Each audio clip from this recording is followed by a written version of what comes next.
Just give me 2 minutes.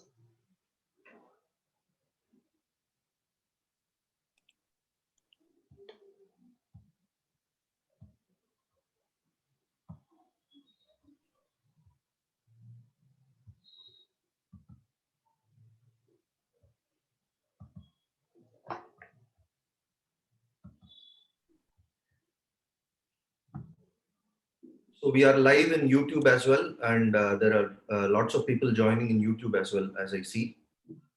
So I think we should get started. Okay. Just 2 minutes, yeah.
My dear members of the audience, a very good morning to all of you.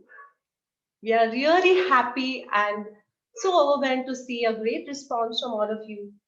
So on behalf of the Heartfulness Education Trust, it's my pleasure to extend a very warm welcome, a very heartful welcome to all of you to our first national virtual conference, Values Today, Civilization Tomorrow. We have some very eminent personalities with us today from within our organization. I'll be very happy to introduce them to you. It's my privilege to welcome Mr. Gyaneshwar Sareen. Welcome, Gyan sir. I'd like to tell you a little bit about Mr. Gyaneshwar Sareen. I'd like to share his profile here. Yes.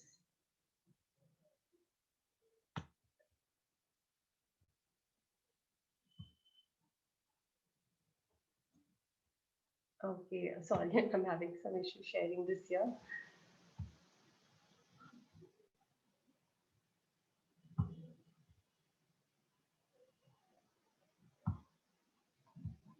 Okay, sorry about this.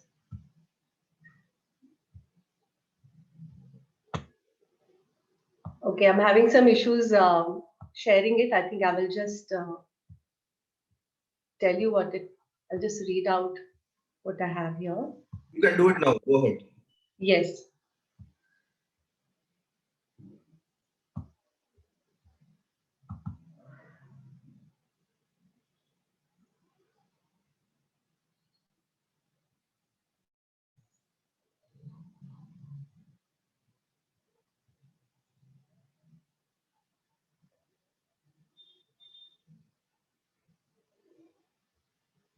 Okay.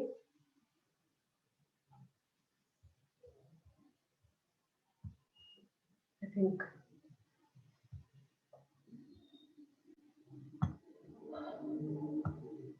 Yes. So Mr. Gyan Sareen, he's a postgraduate from Delhi University. He has rich experience of working with the corporate sector as well as the non-profit sector. He has 21 years of experience at the Varun Shipping Group, heading the corporate liaison and corporate affairs. He's been in the hospitality business and corporate social responsibility initiatives of the company. He served as a member of the State Wildlife Advisory Board of Uttarakhand. His skills are he is a heartfulness practitioner and trainer, and his hobby is meditation. Sir, we welcome you and we're very happy to have you with us here today. I would now like to welcome Mr. Bharat Madhavan. Hello. Yes, welcome, sir.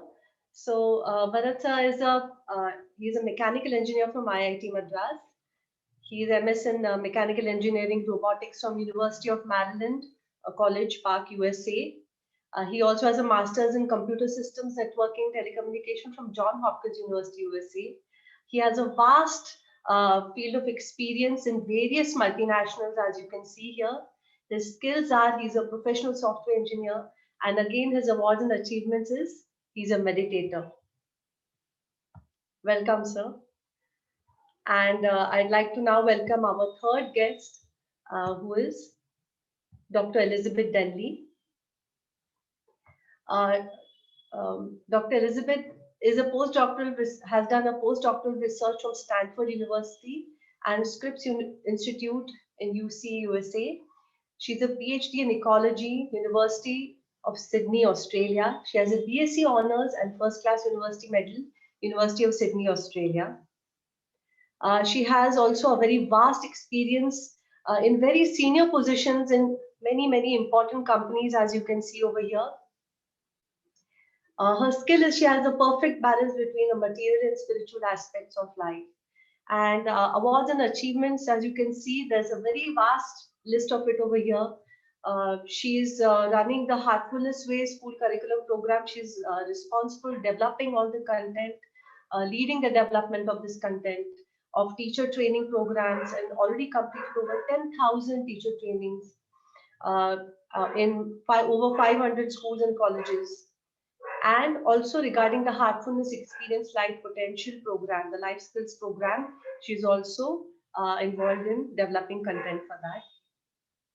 A heartful welcome to you also, Mrs. Elizabeth. It's no wonder that so many of you have joined us here today in such large numbers. Such a conference is the need of the hour. There has never been a stronger case for the efficacy of a sound value system. The current situation emphasizes the need for a firm grounding in values that will make our children happy, balanced, and purposeful citizens, able to face current and future challenges. After all, it is the values that we instill today that will determine the civilization we are tomorrow. We at Heartfulness have a comprehensive suite of programs for both teachers and students. And who can explain them better than the directors of our Heartfulness Education Trust? I would request Mr. Ganeshwar Salim and Mr. Bharat Madhavan to present our Heartfulness Education offerings. Over to you, Gyan sir. Thank you, Anjali. It's indeed a great privilege for me to be presenting our Heartfulness system, a brief overview of Heartfulness, as well as our programs to you today. So once again, my respectful greetings to all the participants, and a very hearty welcome to this presentation. Heartfulness is all simply about living one's life with the guidance of the heart. And by the heart, we mean not just this organ which pumps blood, which is of course a very important organ of the body, but the heart, which is the source of all our feelings, our emotions, and all our inspirations. This heart, like just as the mind, there is a brain and there's the mind, which is an extension. So this heart is something more than just this organ. And we all know about it. It's just that Heartfulness focuses on it consciously. This is the heart which is also associated with the qualities that we relate human beings with. So Heartfulness offers simple and effective set of practices. The core practice being meditation, which help us to connect with this heart. And not just that, this connection helps us to regulate our mind and then tap into our inner strengths, enabling us to become better and better in what we do. There is this cycle of awareness linked increment in our skills and capacities. Our awareness continuously grows right from the day we start this life, and it continues right until our end. This expanding awareness shapes our intentions and attitudes and determines the level of skill that we have in whatever we do. This cycle, which is a natural cycle, goes on by itself, can be converted into a beneficial cycle for us, which can then be called a virtuous cycle of excellence. And what is critical to this is that this expanding awareness must refine our intentions and attitudes in a way that they enhance our ability to act skillfully and achieve excellence in whatever we do.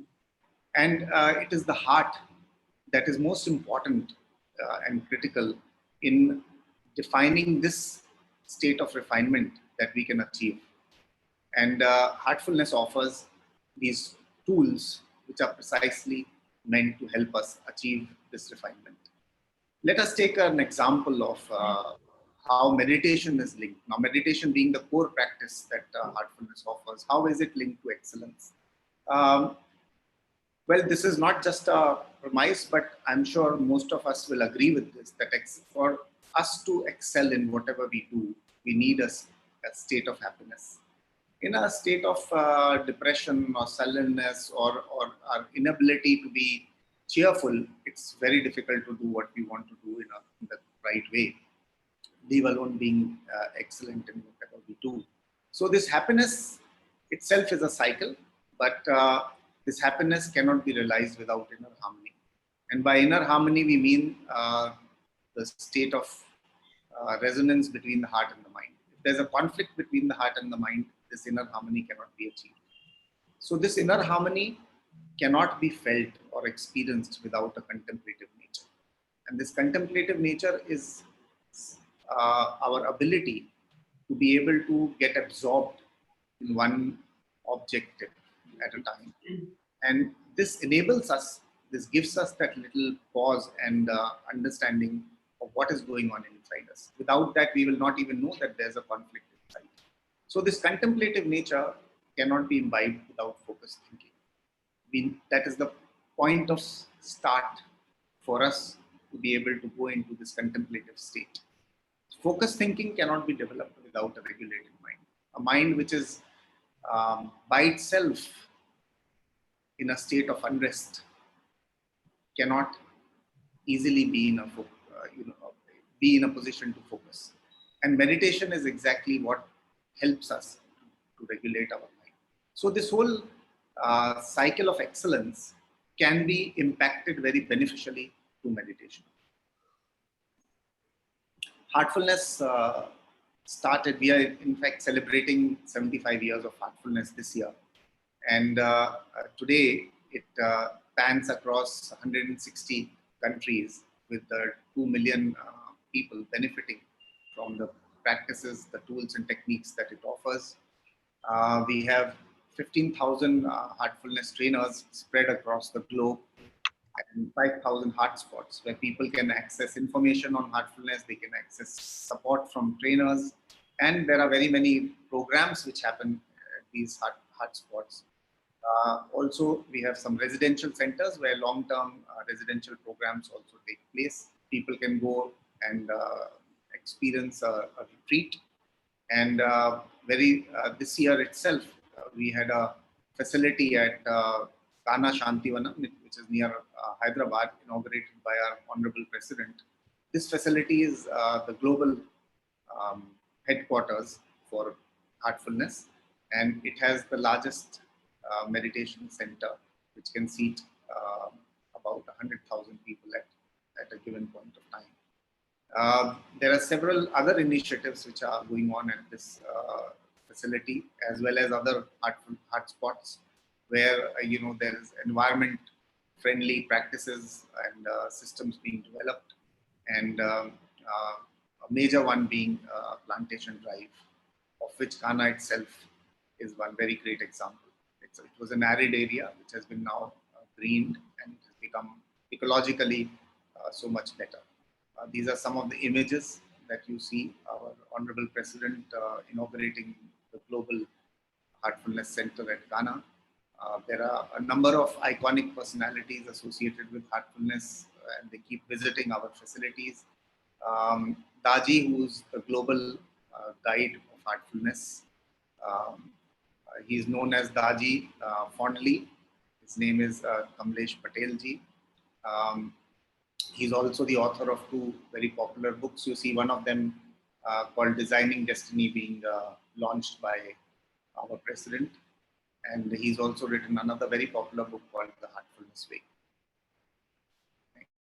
Um, Heartfulness initiatives have been recognized very widely. And as you can see, there are very many different kinds of initiatives which have been given this recognition. There's an inner wellness program. There is the green environment friendly practices. There's yoga and meditation, and a whole lot of other initiatives which the heartfulness volunteers have been leading in very many places across the globe. Next.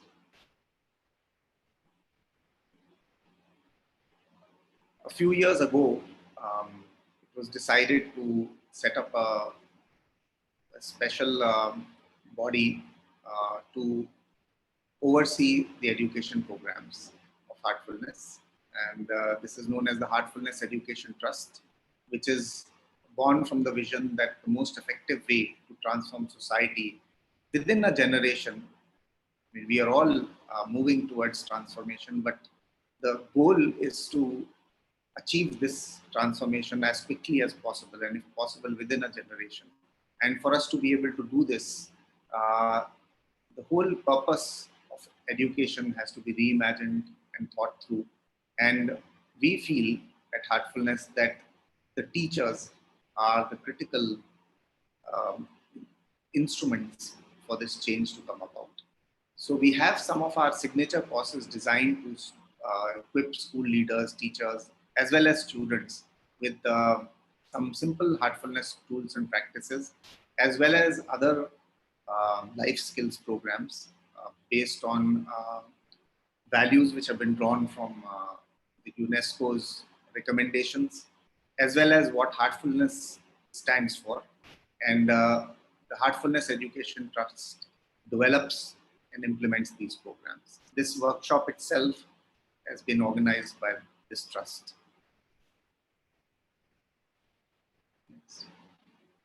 So as far as our education programs are concerned, our vision is to enable teachers, primarily first the teachers and then the students, to live a balanced, purposeful, happy life through heart-based practices.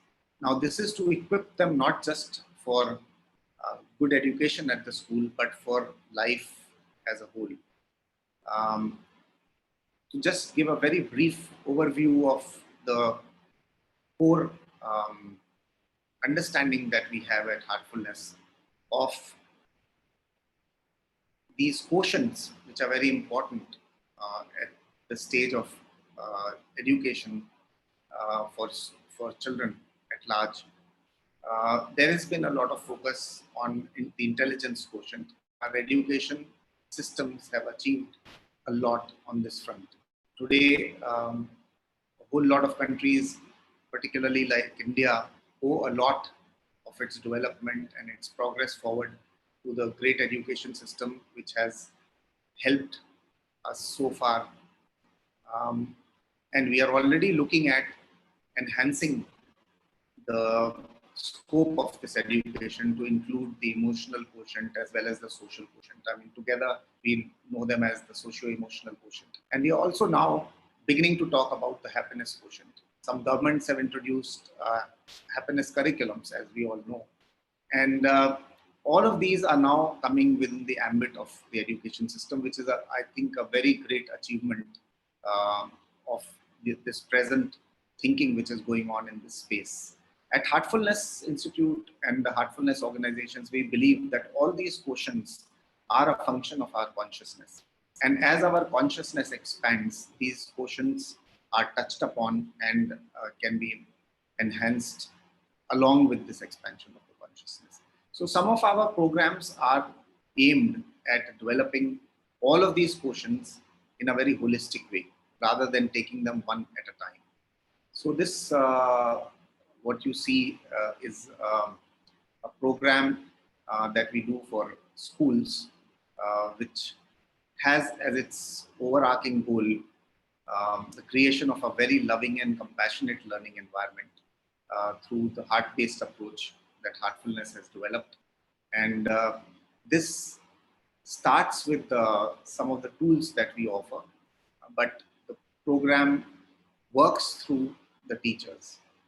So our first and foremost goal is to inspire the teachers through a program which we call the Heart. As you can see, some of the components of this program, which are offered for teachers, and on the right, you see some of the components of the curriculum for students. The overall goal is to inspire the teachers to create a joyful and compassionate learning environment, which leads to a holistic growth of the wards under the care of the teachers, leading in turn to an overall well-being in society. So this is typically the ladder, the school's journey step by step when we, through our interventions. It starts with the offerings for teachers. We start the training program for teachers called Inspire.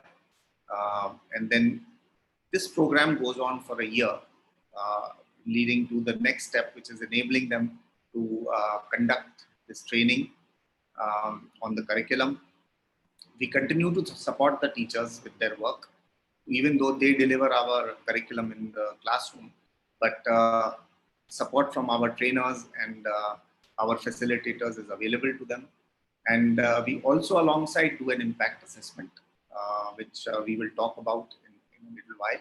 And at the end, we are looking at school being enabled, a heartfulness enabled school. One of our very long-standing outreach programs, some of you may be even aware of this, or as your institution may have participated, is the Heartfulness Essay event. This used to be known as the All India Essay event. We have renamed it as the Heartfulness Essay event to give it a wider scope. It's one of the largest outreach programs, which is done in collaboration with the United Nations Information Center for India and Bhutan and Sri Ramchandra Mission. Heartfulness Education Trust is the implementing partner, managing partner for this event. It's been running now for 28 years and it touches close to 17,000 educational institutions. And it's been in participation with UNIC for the last 15 years. We're bringing this up also to inform you that this program is still ongoing, and the last date for submission of entries is the 10th of October. So with this, I will take a pause and I will hand over to Anjali, who will take this forward, and we will go into some more details of our program offerings. Thank you, everyone. Thank you so much, Gyan sir. I now request Bharat sir to please tell us a little more about our initiatives and our offerings from HET.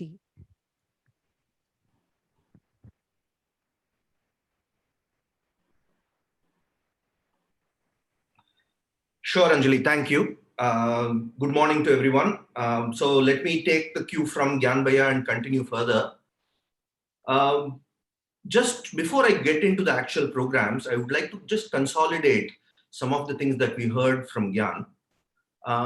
We would have basically noticed three critical words that he used: values, skills, and tools. I think these are the three words that stood out when I heard him speak and as I was taking notes. And to me, all these three, if we look at the heartfulness education programs, they fall under one single umbrella called as the socio-emotional learning. This is a big buzzword in the West. It has been a big buzzword in the West for several years now. And the West has really embraced very beautifully the need for SEL in their education programs.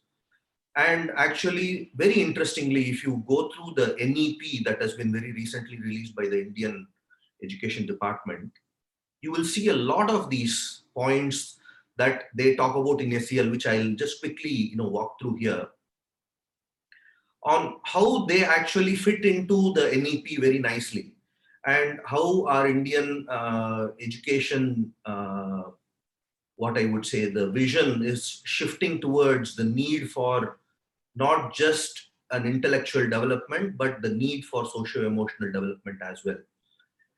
And if you really look at what SEL talks about, they basically talk about 5 core competencies, starting with what they call as self-awareness. It's nothing but just to recognize our own emotions and thoughts and their influence on our behavior. It's purely at the self level of the self. You can very clearly see how meditation will fit in, and I'm sure Elizabeth will cover some more of how our tools that we are talking about will exactly fit into developing each of these competencies. Self-management is their second competency, where basically going beyond just becoming aware, which is obviously the first thing, how we can regulate our own emotions and thoughts and behavior effectively, depending on the different situation. This basically helps us to manage our stress, control our impulses, motivate oneself from within, achieving various either personal or academic goals in our lives. From self-management, it goes to the third step called social awareness. So self-awareness, self-management, social awareness. We all know that man is a social animal. I mean, even though several thousand years ago Aristotle told it, but today we have perfect proof that man is a social animal through Facebook, isn't it? Facebook and Twitter are the perfect proof that we are social. I mean, how we are able to connect in the social network, how we are hearing stories of successful leaders in the world, who have climbed the corporate ladder, 30, 40 years, without touch with their teachers. And through Facebook, they connect with their 12th standard maths teacher. And they are so much happy about it because, they're able to relate back, to the success, how so many people contributed to their success. It's not just my individual achievement ever. From this social awareness, it leads further to relationship skills as the fourth competency, which basically is communication, how we interact with each other, how we can listen actively, even though here in this particular webinar, only one person is speaking and several hundred people in YouTube and Zoom are listening. But how can we actively listen? How can we take notes, absorb? How can we be a sponge in learning? It's a skill. And like I said, tools, skills, values. These are the 3 areas of our focus coming under this broad umbrella of SEL. And the fifth competency they talk about is responsible decision making, as they talk about, which basically talks about ethical standards, safety, talks about communities, how it expands from the self to society and to larger communities.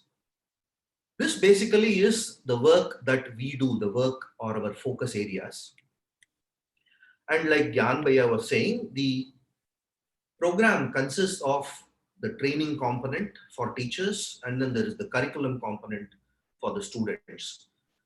The training component is basically encompassed in this broad category called as the HEART program, which is Heartfulness Education and Resources for Teachers, under which we have our flagship Inspire program, which is our introductory program, our self-development program. And we'll talk a little bit more on that. But the concept here is how all this work that we are doing can actually help teachers to become more and more heartful. And we have set some kind of, what I would say, just like how SEL has came up with these 5 competencies. We have listed a few, set of qualities which actually are very much aligned with this idea of heartful teacher. And our content and our programs basically revolve around developing these skills and these qualities in us as teachers.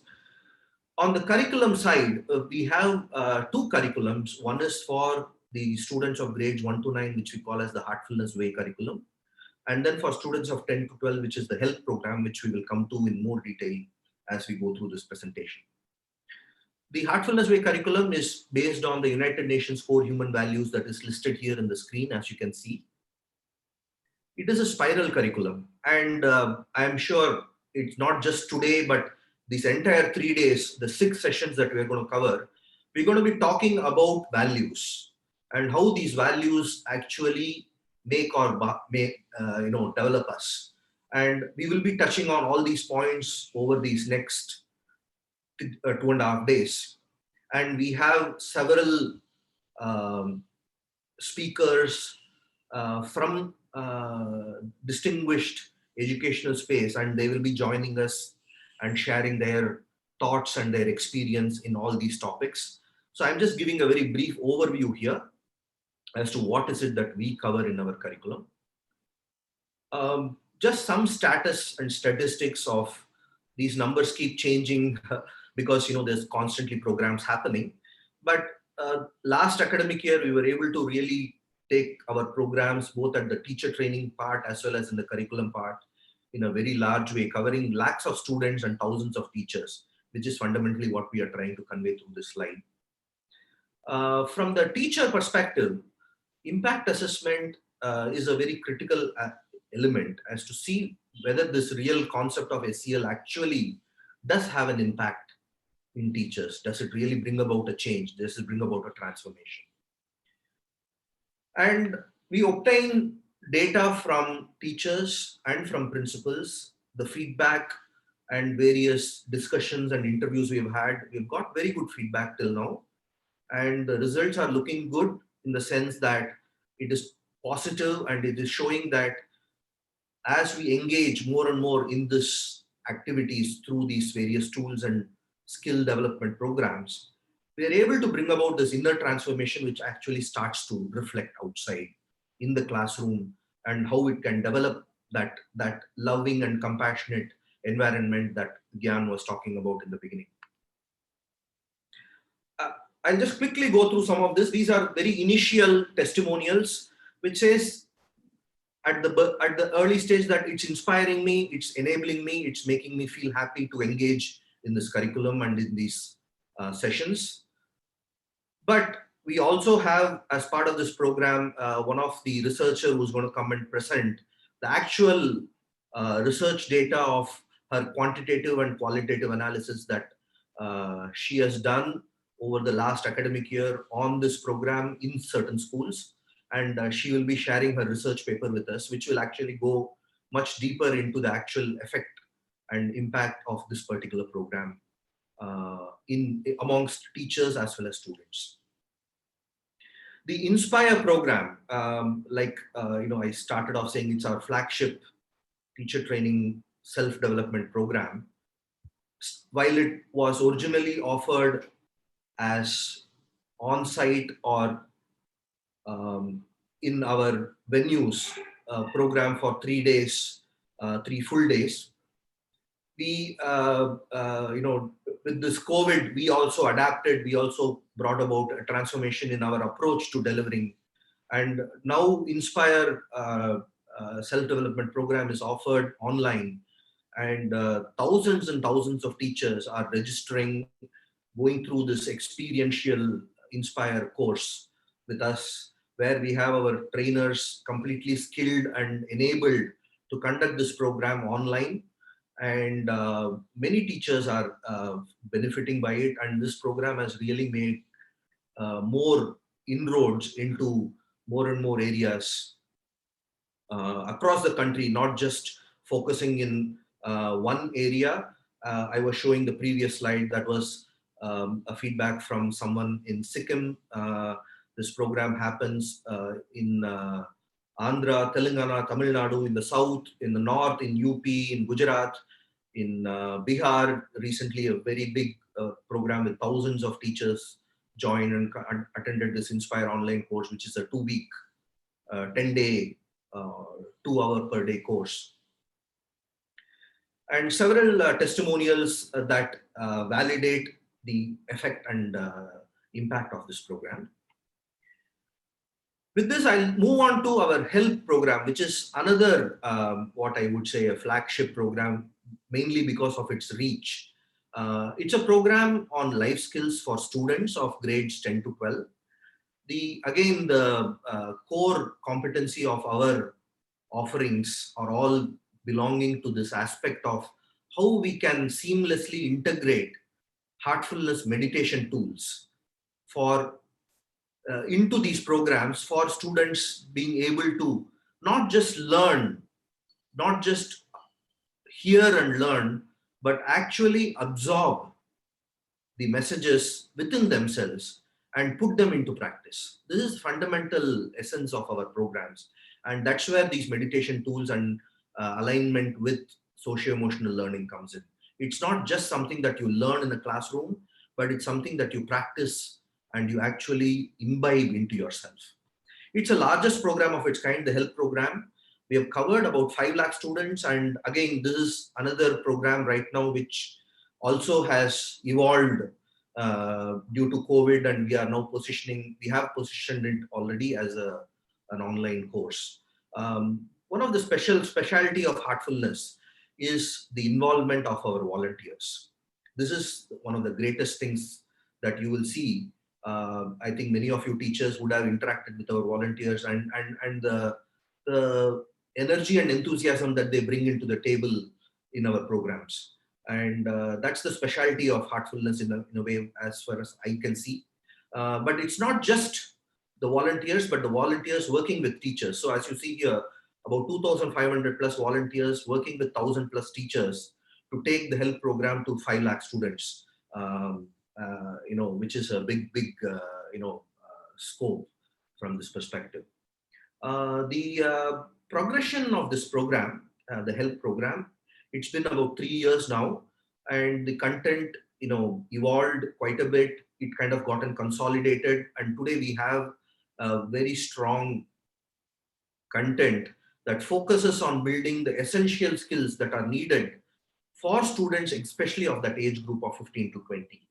And the course structure, when we are offering it online, we have kind of modified it a little bit so that it actually makes it more helpful to be delivered online. We have it offering as a 4 or a 6-week course. Again, we are flexible because it's online. We can do it as per the need of the schools. But it's typically a total of about 20 sessions. That is the main aspect. Each session being about 45 minutes to 1 hour. The interesting aspect of the health program is how it is integrated with what we call as an impact assessment tool, which is actually a psychometric tool, and we will talk more about it as I go forward. We offer participation certificates for both the Inspire, the Help, and the Heart programs. And there is also a mentorship support. After the program is completed, we have some support system that is in place for those students who are interested in taking benefit from it. Like we have been saying this, and I would like to repeat it again, obviously, because of its importance. The Heartfulness tools are part and parcel of the help sessions. They are the ones that actually make these help sessions dynamic. They make it dynamic in the sense that it makes the students introspect, look within, not just hear a skill about time management, for example, or stress management, for example, but to actually deal with stress, to actually become more time conscious. That is possible only through this expansion of awareness, as Gyan was talking about. And that happens through these tools.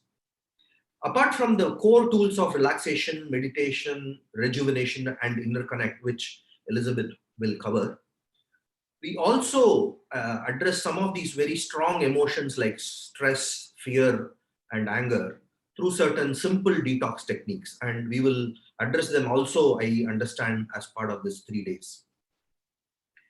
These are some of the topics that we cover in the health program. We start with goals. Obviously, it makes sense because that is the first thing that one should do. Set your goals, then find out your strengths, understand that the power of thought is behind you, build various skills like communication, leadership,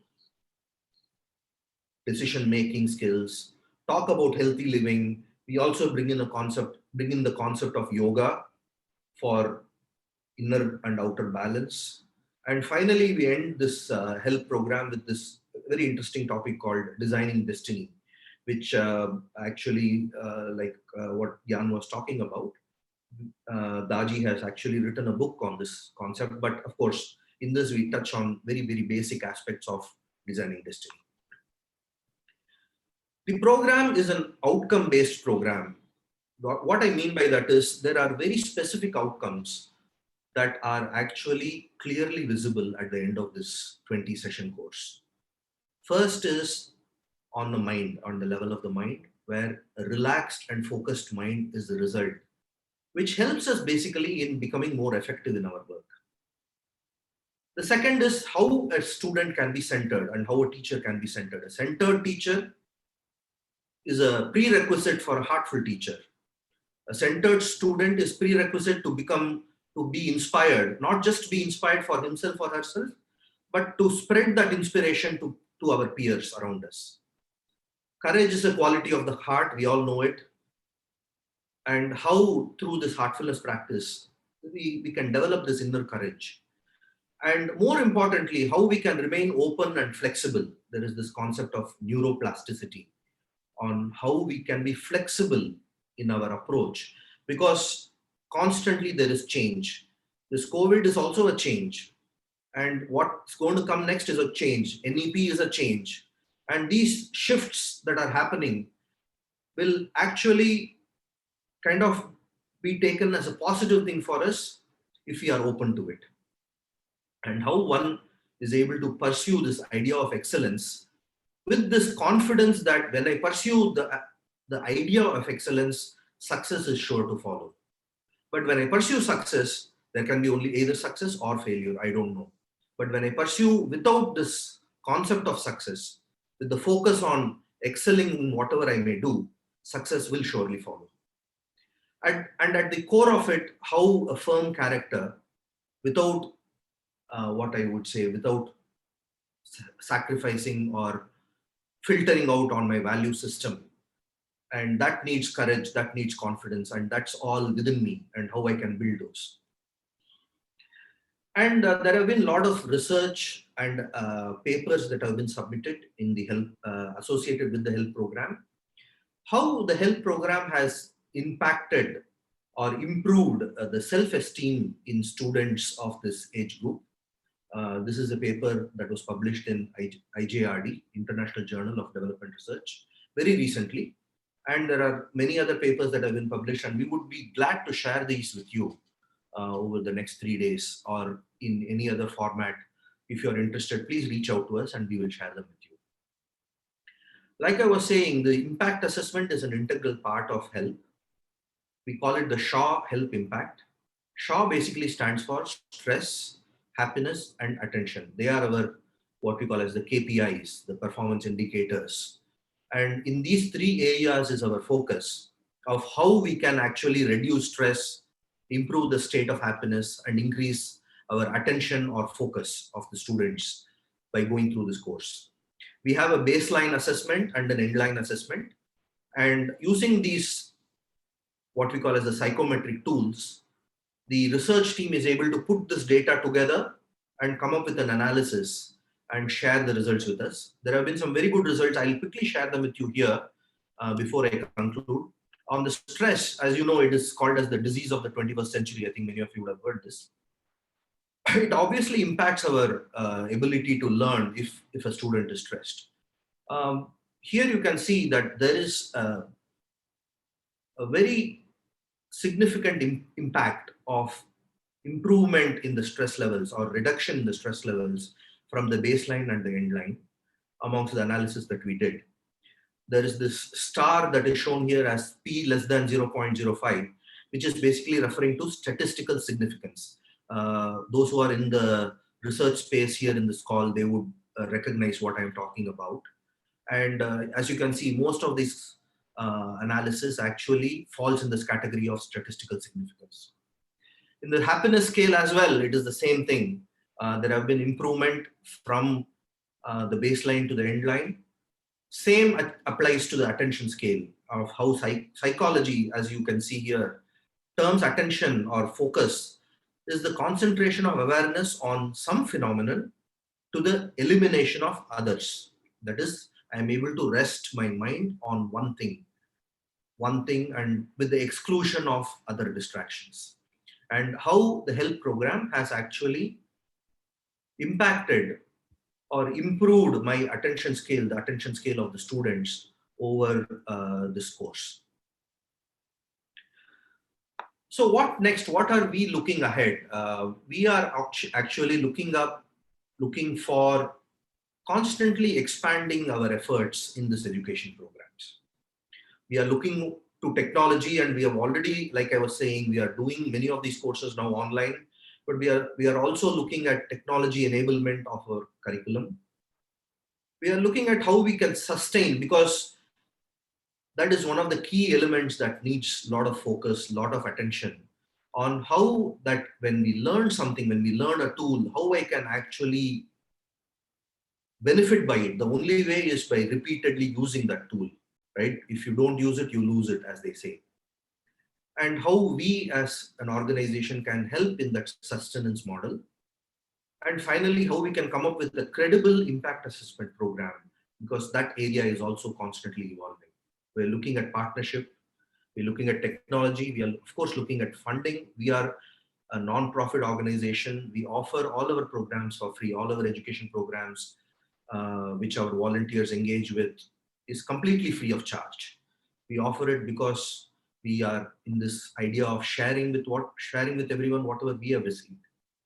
And finally, as the last thing, just as a conclusion, just 3 essential aspects to take away from this presentation, if I may say.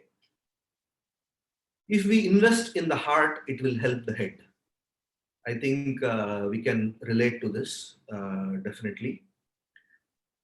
Investing in social and emotional learning is just as important as investing in cognitive skills. And finally, our education programs are evidence-based programs. They are basically backed by science and research quite a bit. And over these 3 days, I'm just giving a brief here, but over these 3 days, a lot of these evidence and research and science and experience will manifest itself over these 3 days, I'm sure. And basically designed for holistic growth and overall well-being of all of us, teachers, students, management, parents alike. With this, I will pause and I will hand it over to Anjali to take this first session forward. Anjali, over to you. Thank you so much, Bharat sir. I hope, Thank yes, you. so I've taken some feedback from the audience who said that my background was very noisy and my voice was not clear. So I've got the mic here. I hope I'm audible and this will cut out the background noise that is there. I do have 2 dogs, so I know that is a bit disturbing for everyone. I now request Dr. Elizabeth Denley to give us an inaugural address and take us also through a practical experience of meditation after that. So Elizabeth ma'am, over to you. Thank you, Anjali, and good morning, everybody. It's an absolute joy to be here with you.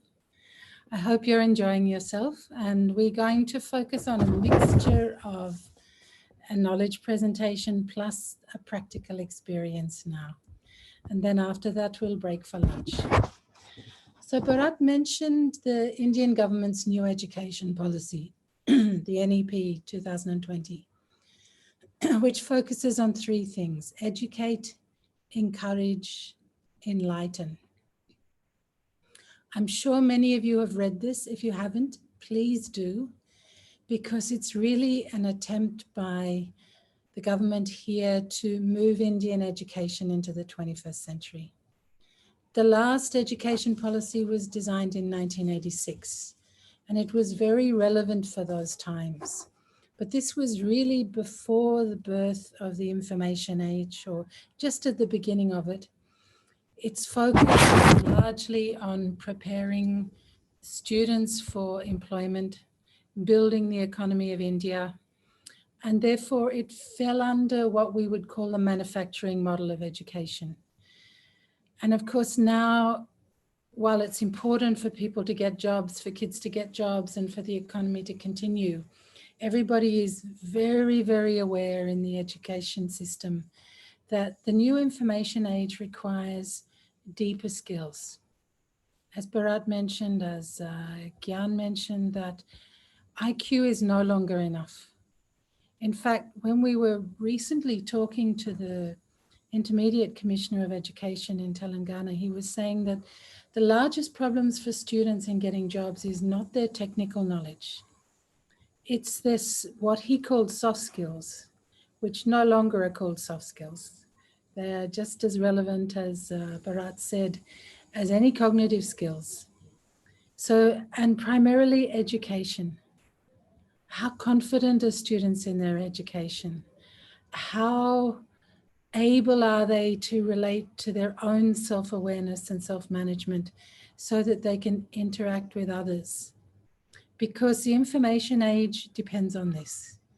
It's not technological so much as it is a communicative-based program, as is all business. Business is only about relationships.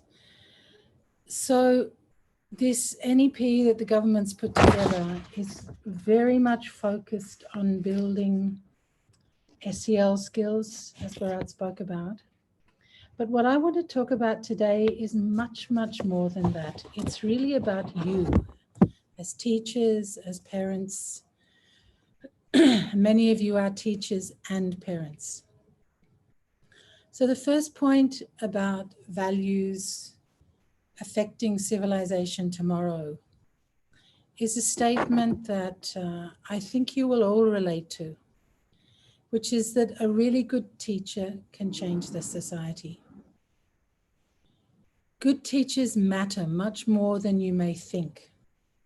There's a recent study by the Melbourne Educational Research Institute, which is based out of University of Melbourne in Australia, and they've looked at over 50,000 studies on education. And what they've done is look at many, many parameters to see what affects children's learning and learning outcomes. And their major finding is that the impact that teachers have on student learning is far greater than all other factors, including things like class size, resources, so many other things. And a corollary of that is that teachers and parents who have low expectations or label their students according to ability have a negative impact on the learning achievement of students. And you know, there's quite a famous story from India about this, about a village boy who lives on the outskirts of town in a village. He's from a poorer background. The family has many children, but at one stage when the boy's small, the mother has a dream. And in that dream, she sees this boy as becoming very successful. So her dream, her sort of vocation in life is to want this boy to progress and become something. She looks at her husband who's not well-to-do, and she doesn't want the same for this child who she's dreamt about being successful. So she sends him to school, and she really encourages him to go to school and to learn. But he doesn't like it.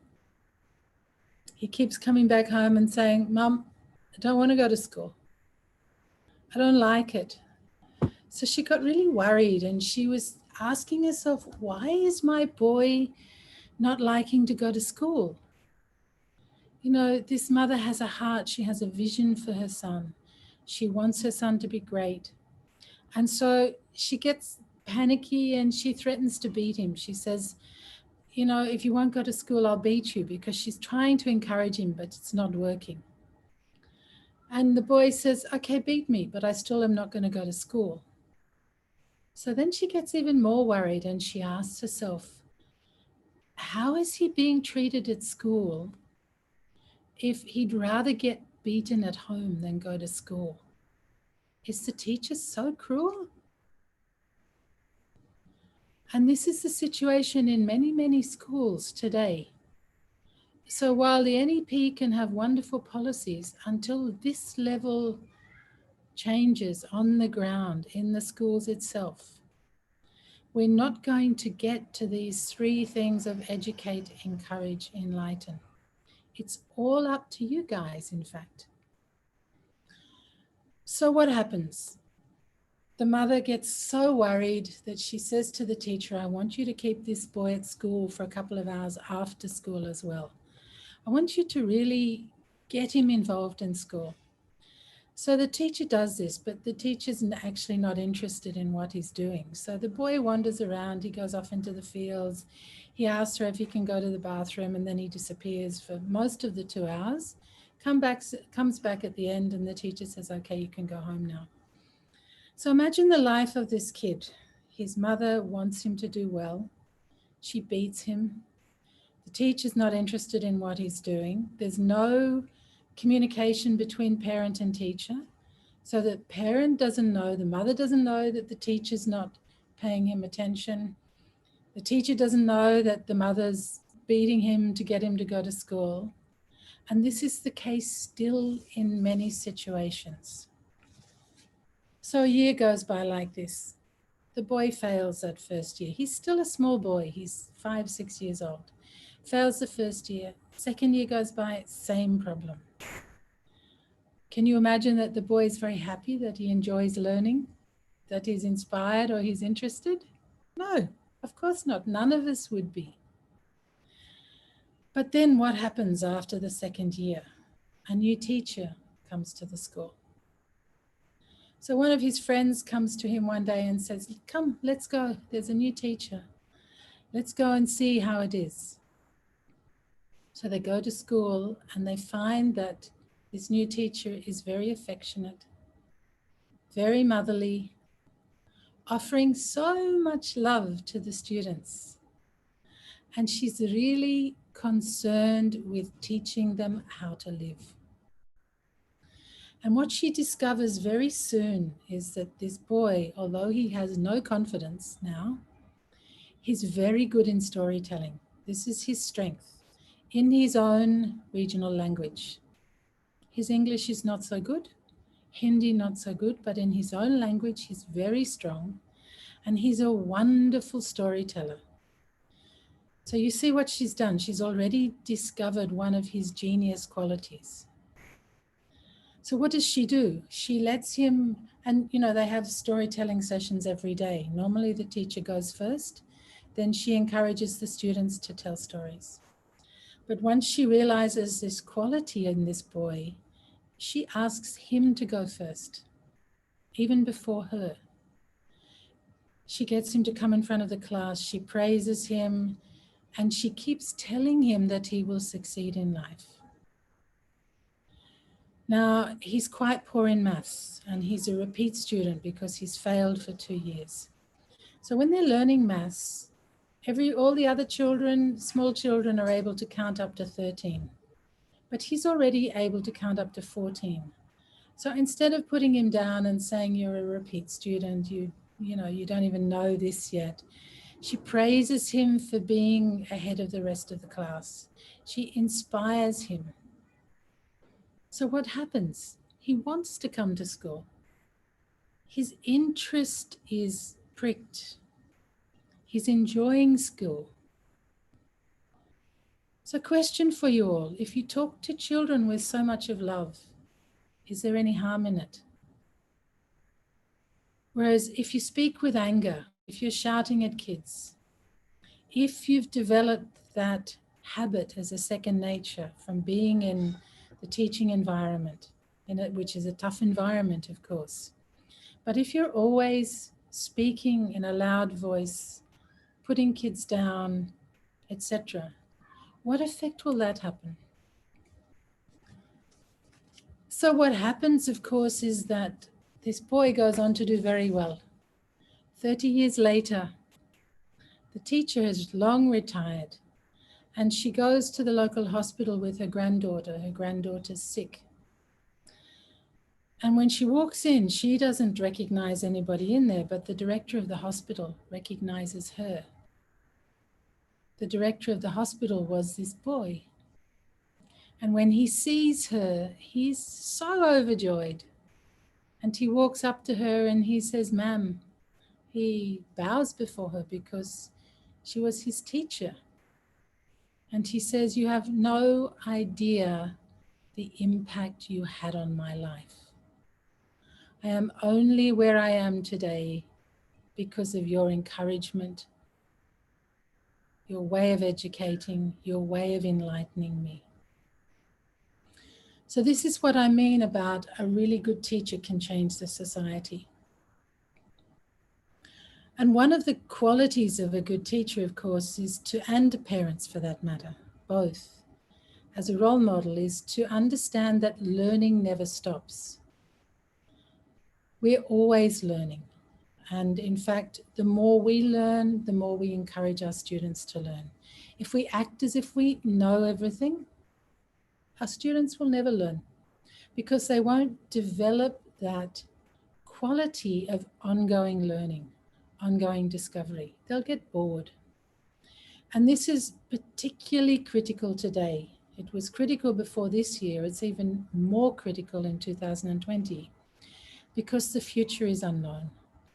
We don't even know what's happening tomorrow, with COVID, with everything that's going on. As Bharat was saying, our courses are becoming online. Our education system is becoming a blended system of online, face-to-face. That's not going to go backwards. Everything is moving. And what's important in this sort of environment is not what students learn, but the fact that they understand why and the how of learning, which means creating interest. So this is the second main point. The future is unknown.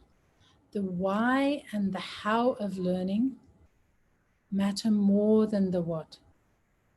Einstein was once interviewed, and somebody asked him, the interviewer asked him about the speed of light.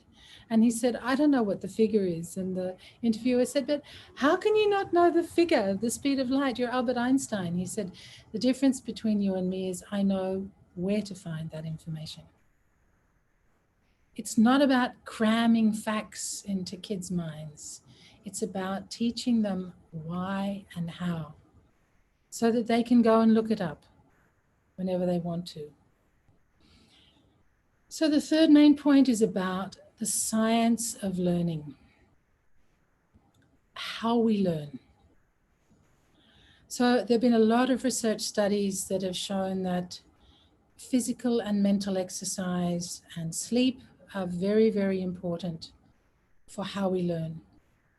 Mental exercise, of course, is an obvious thing, but many of you may not realize that meditation is a tool for not only cognitive skills, but also social and emotional well-being. It's the top skill. Again, people look at meditation as some sort of woo-woo soft skill. I would call it probably the strongest hard skill that we need in education, our ongoing education, all through life, from early age, in order to develop both mentally, socially, emotionally, as well as spiritually. Not only that, many studies have shown that physical education is critical for learning. And obviously time of day matters with that. All of you who are teachers know that kids struggle after lunch to learn, after they've had lunch, when they're tired. It's not when you would teach mathematics. It's not when you would teach a subject where they need to be very, very alert. It's often where you give children practical activities, physical exercise, etc. Sleep patterns also.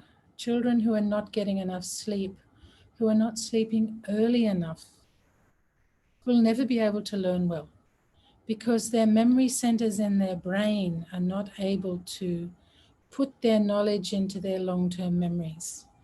If you look at this, you'll understand the neuroscience of it, that the hippocampus is the short-term memory center of the brain.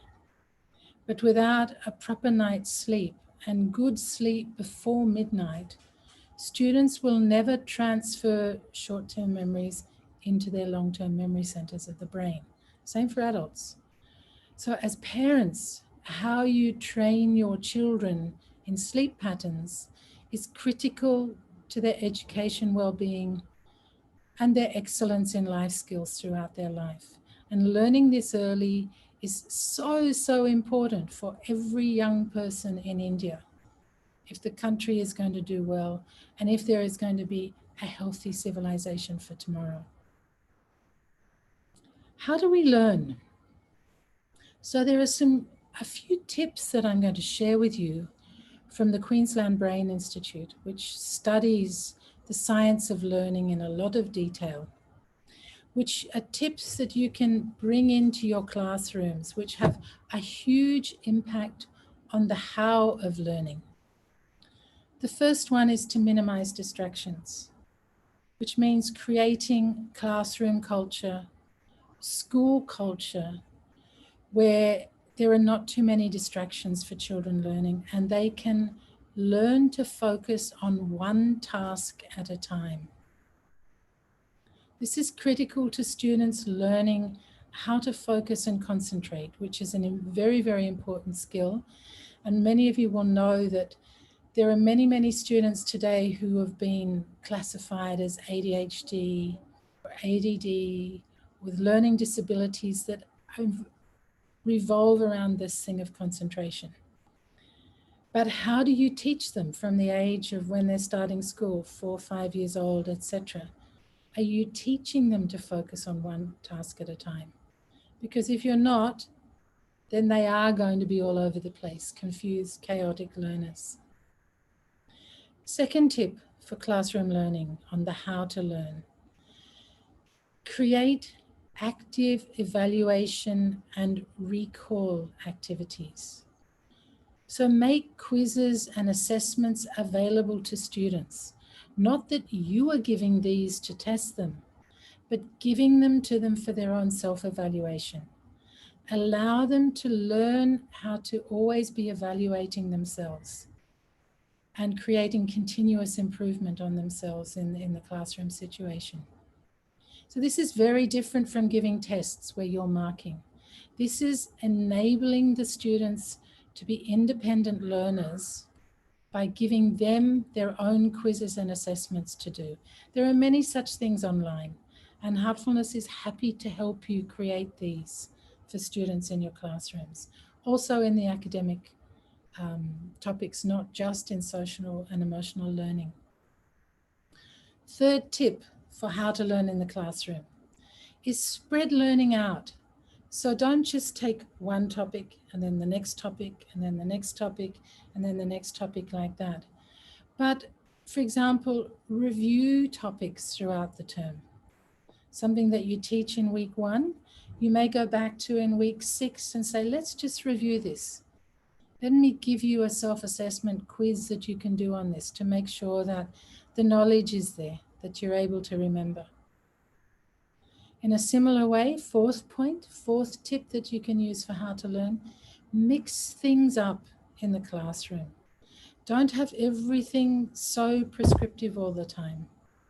So mix solutions and problem solving, give revision material with practical questions, mix up practical activities with theoretical knowledge, create a learning environment that's dynamic so it's interesting for children.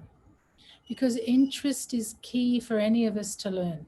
If we're not interested in a topic, we'll never learn it, no matter how hard anybody tries. Like the village boy, his mother wanted him so much to learn, but could she make him? No. Interest had to be created. Fifth tip in helping students how to learn. Combine language, text, knowledge, with images always, because the visual and the intellectual aspects of the brain are in two different parts of the brain. And when you combine these, the learning will be much deeper. It will be far more than the sum of the parts. So always mix visuals with text learning, always, to create a very, very healthy how to learn. And last one, always use, and this is very, very well done by Indian teachers on the whole, but you can take it even to the next level. Use stories. Always use stories, examples, real world examples. These sorts of things enable students to remember so much better. All of us remember stories from our childhood. They're one of the critical ways of learning, especially learning values. So this is the how we learn, the science of learning. And of course, now we come to the part that's going to lead us into the practical experience we're going to have today. So Bharat mentioned social emotional learning. This is much more than just a category. You know, we have IQ, EQ, SQ, HQ, all these things. But they're not compartments, they're not separate from each other.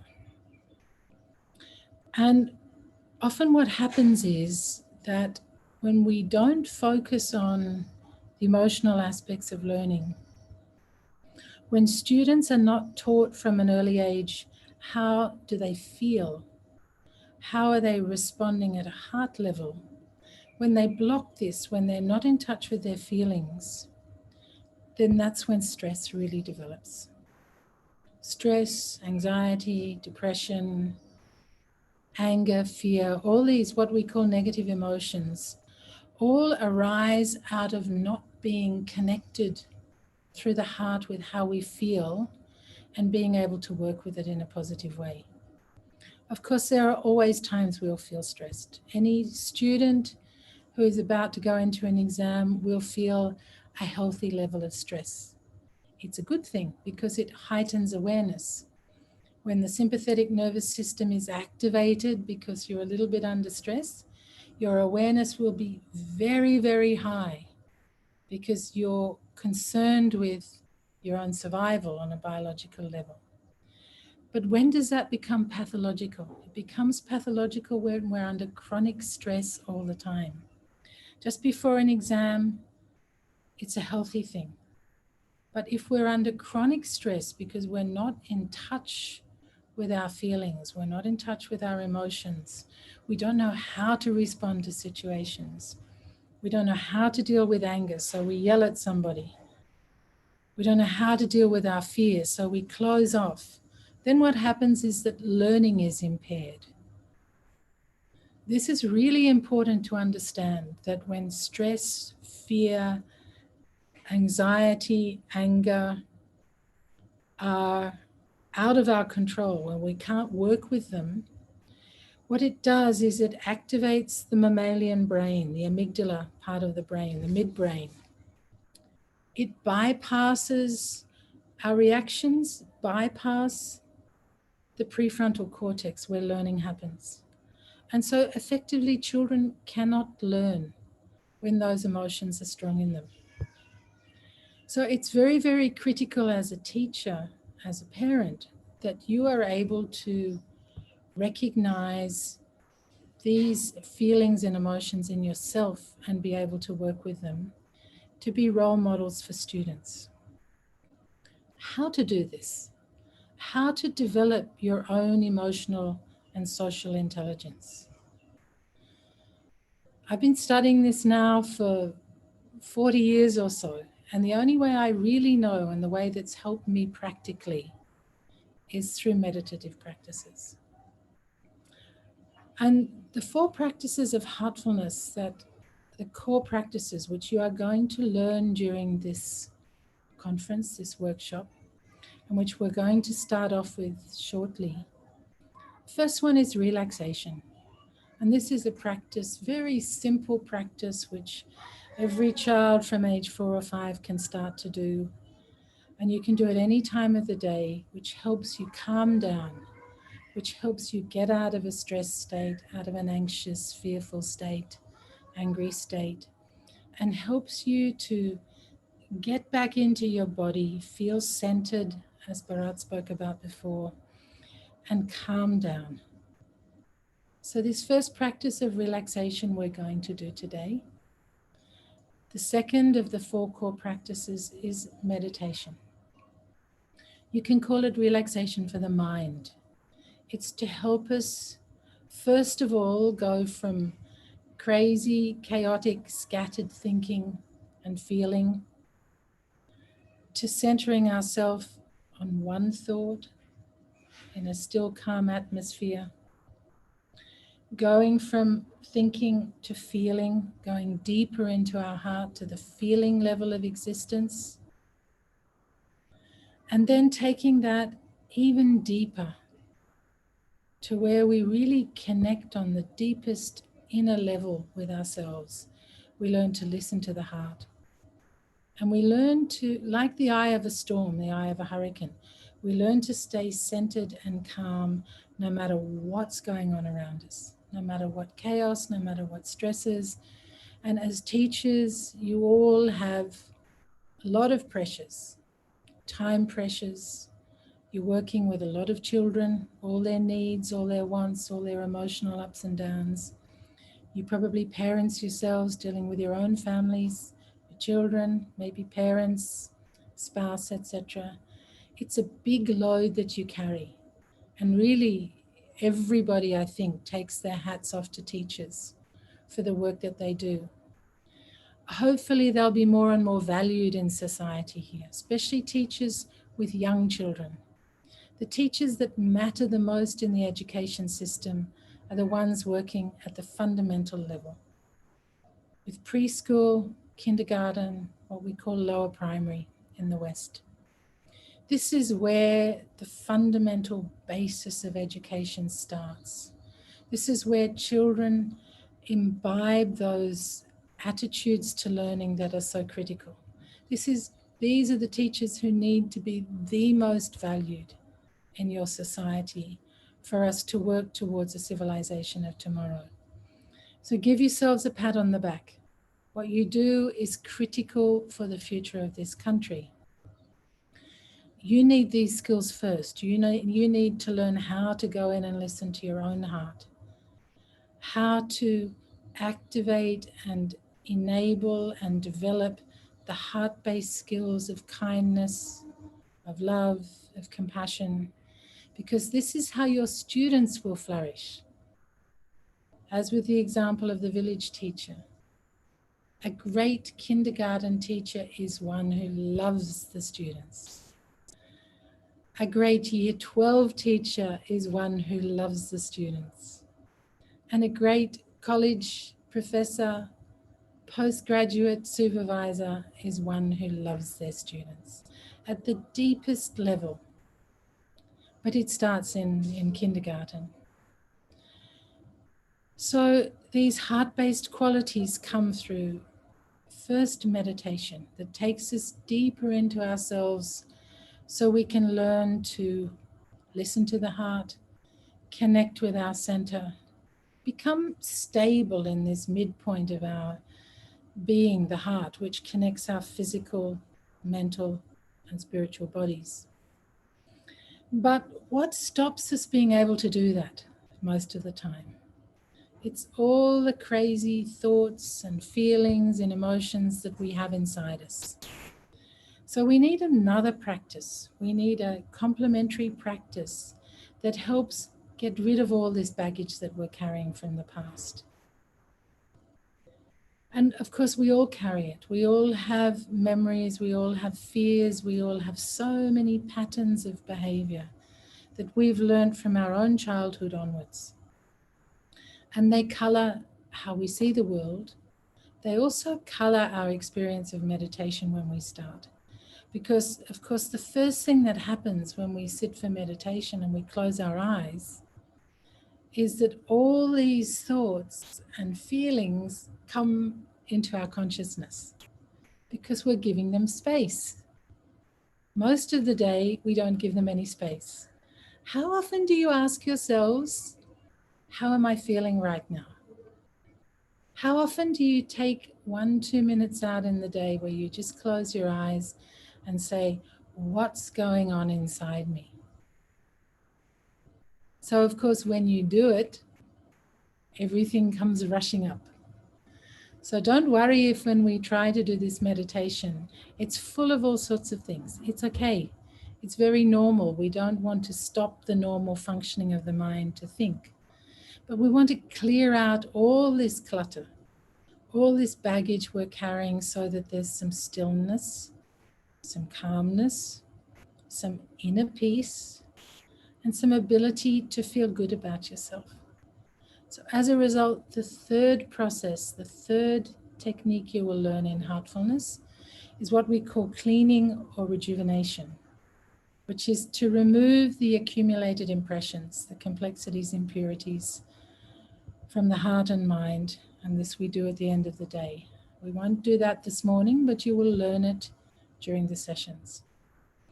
And then the very fourth practice is what we call inner connect, which is a prayerful meditation which we do at bedtime and also first thing in the morning to connect at the deepest level with your higher self, with the divinity within you, with your center of being, so that you are rejuvenated from inside. You're connecting with your own spring, if you like, so that you don't burn out. You don't develop compassion fatigue towards the students. You know, teachers, like the medical profession, are dealing with a lot of people and a lot of people's problems all day, every day. You're also having to discipline kids. So it's very, very easy for teachers to become hardened to this, to develop compassion fatigue, to burn out and just feel like they just don't have the bandwidth to deal with family, to deal with principals and management at the school, to deal with other teachers, to deal with all the homework they've got to mark, the curriculums they have to develop, plus all the students who sometimes can be incredibly naughty in class. So you need your own inner resources developed. And the Inner Connect prayer, which you'll also learn, is for that purpose. It's to help you connect so that you sleep in that state, so that sleep becomes even more rejuvenating. You're not going to sleep with your worries and your concerns and all the things that happen during the day. You're going to sleep in a stable, calm, balanced state. So these are the practices you're going to learn. Of course, there are also micro practices. And the micro practices are to help you even throughout the day, apart from these main practices. And anger, fear, stress detox are all there. I'm just going to do one with you now before we start the practical session, because this is one that can help you in any situation. And also you can teach your students. Whenever things get stressful, whenever there's craziness in the classroom, this is a technique, it's a yogic technique, pranayama breathing technique, that will help you and everybody else calm down. It activates the parasympathetic nervous system. It activates the calm part of your autonomic nervous system. So I'm going to do it with you now, just briefly. It's called left nostril breathing. And what we do is we put our right thumb over our right nostril to close it, so that we're only breathing through the left nostril. And now we breathe all the way down into our abdomen, so as deeply as you can, so that when you breathe in, your abdomen pushes out, and when you breathe out, you pull your abdomen in. Okay? So this you can do 10 times. We'll just do it now 5 times, but if you do it 10 times, your whole system will calm down. And if you need to go to the bathroom to do it so nobody sees you, that's fine. Go and hide in a cupboard or do whatever you need to, but I guarantee you it will calm you down. Okay, so right thumb over right nostril, close your mouth, and now we breathe in, out, in,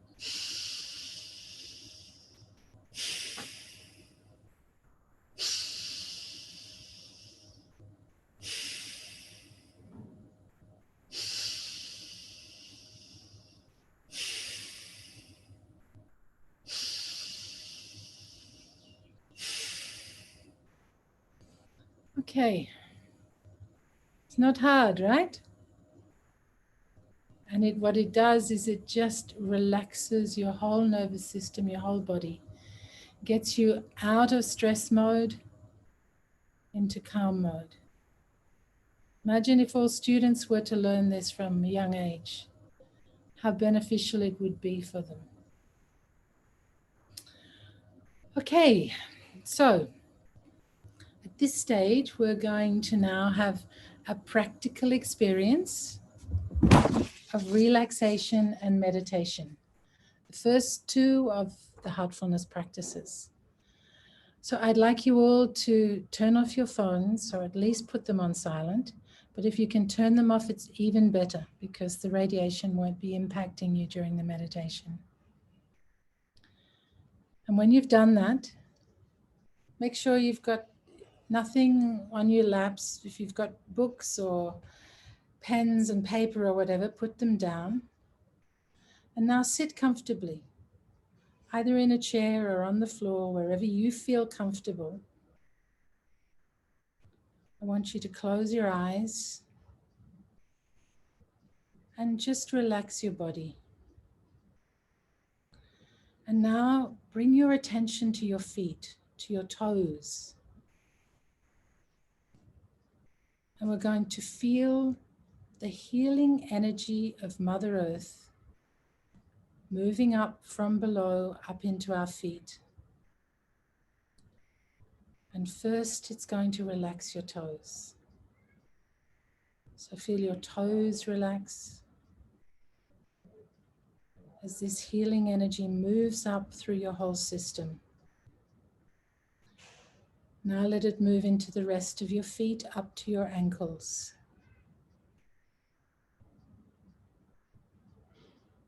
And now up into your lower legs, from your ankles up to your knees. Relaxing your calf muscles, your shins.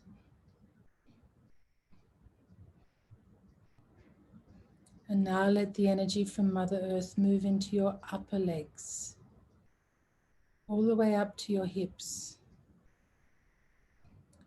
Relaxing your thigh muscles, so that now your legs are completely relaxed.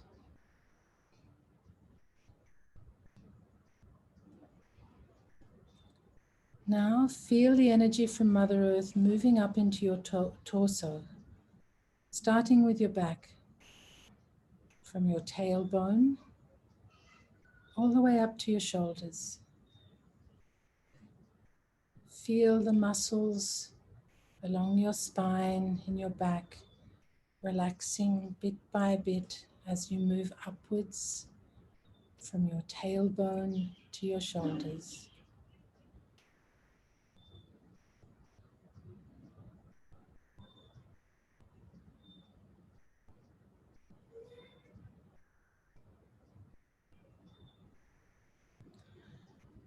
And now let the energy from Mother Earth move into the front part of your torso, starting with your abdomen. Feel all your abdominal muscles relax. Let it move up to your waist and then up to your chest. Feel your ribs relaxing, your lungs, your heart. And now up to your shoulders. Let your shoulders drop. Feel all the tension that you hold in your shoulders just melting away. Feel the muscles in your shoulders completely relax.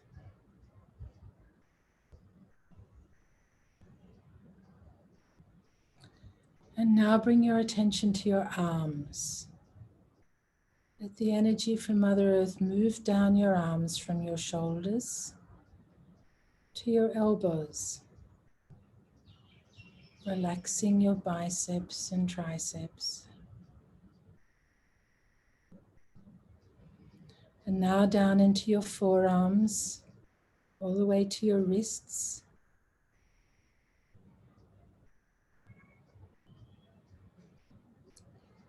Now feel the energy moving into your hands, all the way out your fingertips, relaxing your hands.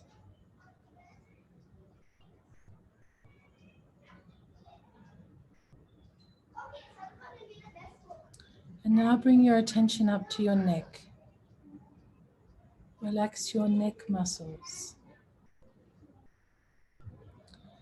And feel the healing energy of Mother Earth move up into your jaw and into your head. Now it's relaxing the back of your head, your jaw muscles, your chin, mouth, nose, all your facial muscles, your ears, and now your eyes. Especially let your eyes be completely relaxed, because during any given day, 80% of energy is lost out of your system through your eyes. We use them so much, we tax them so much without even realizing we're doing it. Give them a break. Help them relax. Now feel the energy moving up into your forehead all the way to the top of your head.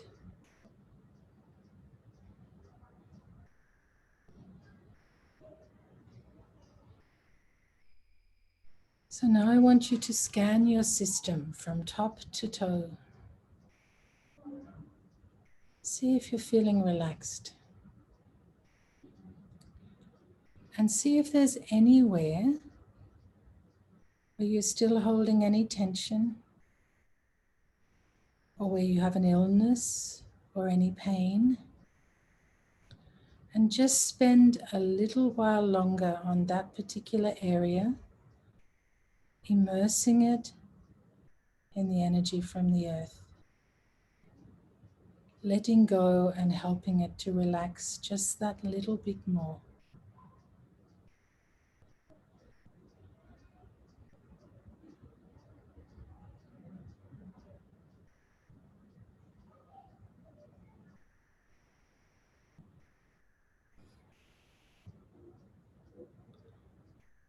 And when you're ready, I want you to bring your attention to your heart.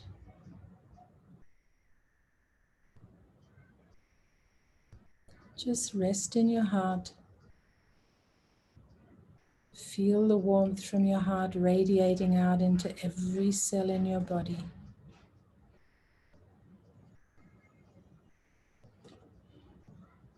And now we're going to go deeper into the heart in meditation. As Gyan said, not into the physical heart, but into the vibrational heart.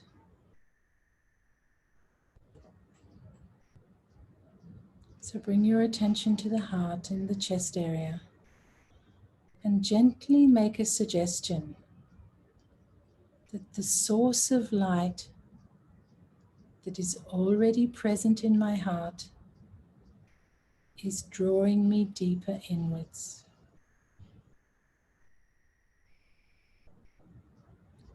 So when you start to meditate, if other thoughts come, it's okay, don't worry. Don't try and repress them, but also don't pay them too much attention. Treat them like clouds passing in the sky.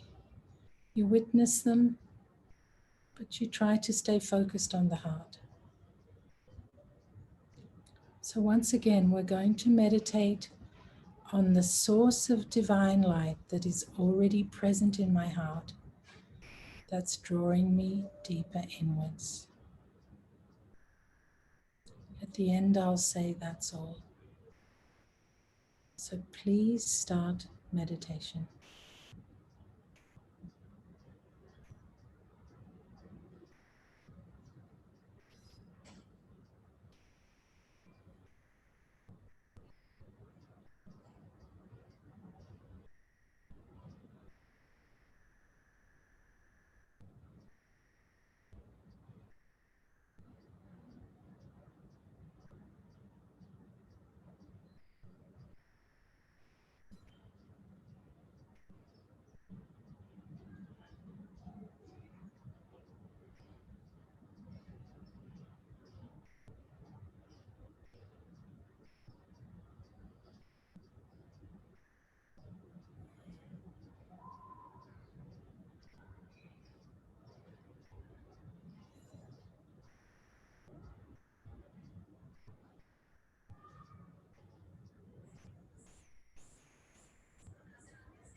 That's all.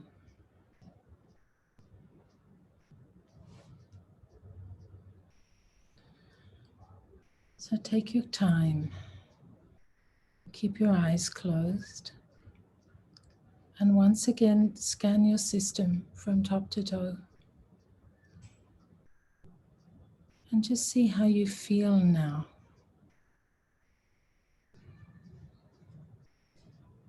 Especially how you feel in the heart.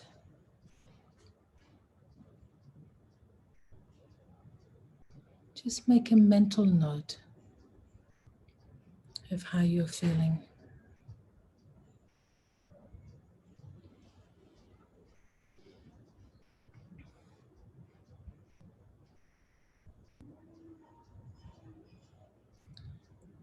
And when you're ready, open your eyes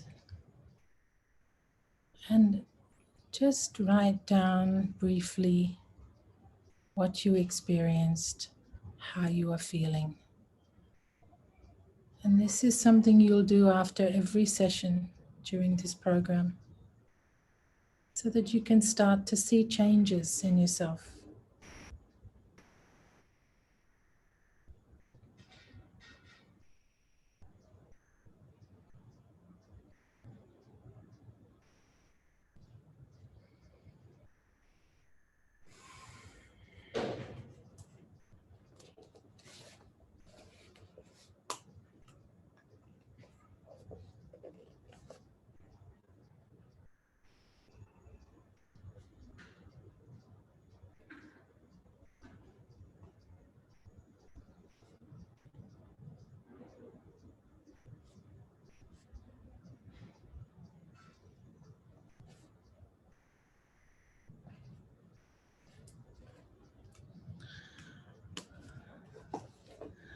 Okay, everybody. So thank you very much for listening and for participating in the practical session. You'll do more of this throughout, and I hope you enjoyed, and I'll hand back to Anjali now. Thank you, everybody. Thank you so much, Sister Elizabeth. That was just sublime. It was a beautiful experience, and I'm sure everyone felt the same. In fact, why not find out from them? I'd like to share a Menti question with all of you. Um, and please let us know, how are you feeling right now?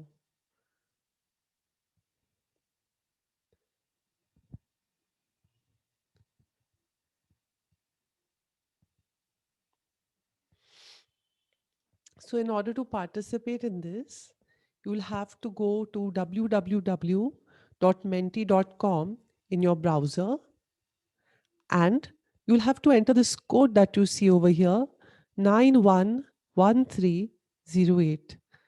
I repeat, it is 9113083. 911308.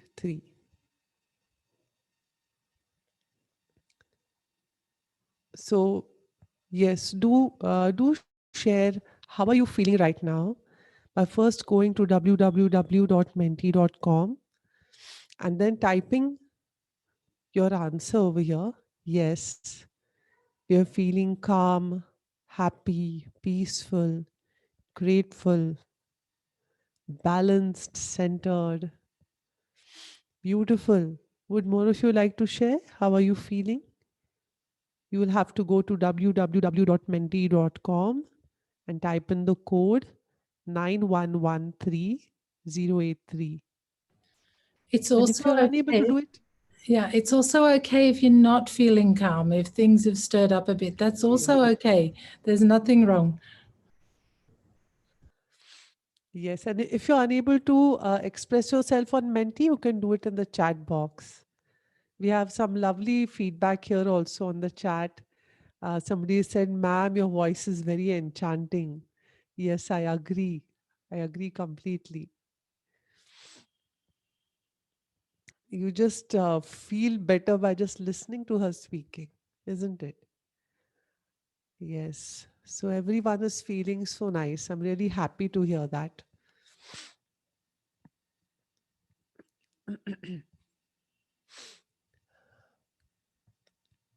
So many lovely feedbacks. Very nice, happy, felt drawn inwards, grounded, amazing, very cool. And someone has felt rejuvenated. Very nice. Thank you for sharing this, the audience. Energized.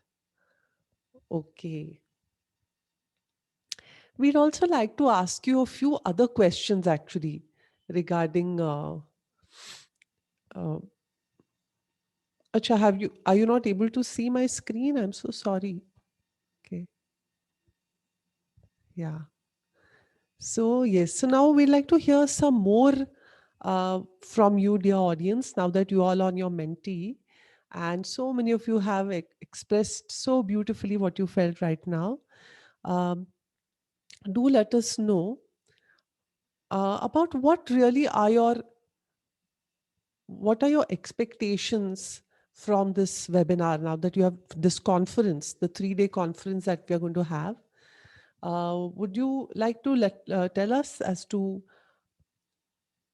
what really are you looking out for? How can we help you? How can we support you? Okay, so what are the topics you would like us to address in the next 3 days of this conference? Again, you can type 911308 and this should be the next question. Okay, you would like to be relaxed. Okay, relaxed, happy, centered. You want to know about NLP? Okay, thank you. Yes. What other topics would you like us to address in the next 3 days of this conference? What are you looking forward to? Many of us are looking forward to feeling relaxed and happy. Okay, how to manage our time for maximum output? Wonderful. Some are saying learn about schooling and the future of it. Very nice. What other things are you looking out for? You can share with us here. Heartfulness, awareness, relaxed communication, values, NEP, and heartful teaching. Yes, I'm sure all of those will be addressed. Anger management, value education, feeling completely blissful, feeling lots of relief. Someone is saying, I'm feeling very relaxed and calm during meditation. Most of the time I was lost. Beautiful. Some are feeling extremely blissful. Now, we would like you to share what topics you are looking forward to in this conference, dear audience. Teaching for college students, okay. Uh, School Connect programs, all right. Feeling deeply absorbed within, maybe you will feel that in the next 3 days. Grown up people training. Okay, maybe we'll only address that partially in this audience. How to handle effective value education classes. Absolutely, that will be covered, sir. And how to manage our time for maximum output. And like to be more considerate. How to focus. Very nice. How to be more considerate to students and their approach towards life and studies. Beautiful. How to imbibe SEL in our curriculum. How to stay in the moment. How to be cleaned. Okay, that's interesting. To learn more about parenting. Yes, we are going to have a session about good collaboration between parents and teachers. How to motivate slow learners. Okay, maybe you will catch something about that here. Become the best teacher, value education in NLP. Okay, how to plan better and make better decisions and to reduce stress. Yes. Someone is saying, first change myself. How to bring about self-awareness, remove our laziness, and bring about heartful communication. Want to take up help for college students. Oh, that's a very good aim that you have. Solid tools that will enable us become heart-centered and inspirational teachers. Absolutely, this is spot on. How detoxify. Yes, probably we learn that also tomorrow. Um, Vision about education and kind of learning. that we have to in this environment, how to imbibe the moral values in the student sustainability, how to conduct these sessions in online classes. Yes, very nice. Heartfulness teaching and value-based learning, feeling very relaxed and calm. Very nice. Okay, to face modern pollutants. Okay, beautiful. To face modern pollutants positively, soft skills, anger management, leadership, skills, and digital detox. Yes, absolutely. Absolutely. Yes. Thank you so much for sharing so wholeheartedly over here that what you're looking forward to. Uh, yes. Yes. Thank you. I think many of you have responded, and we can stop the voting here.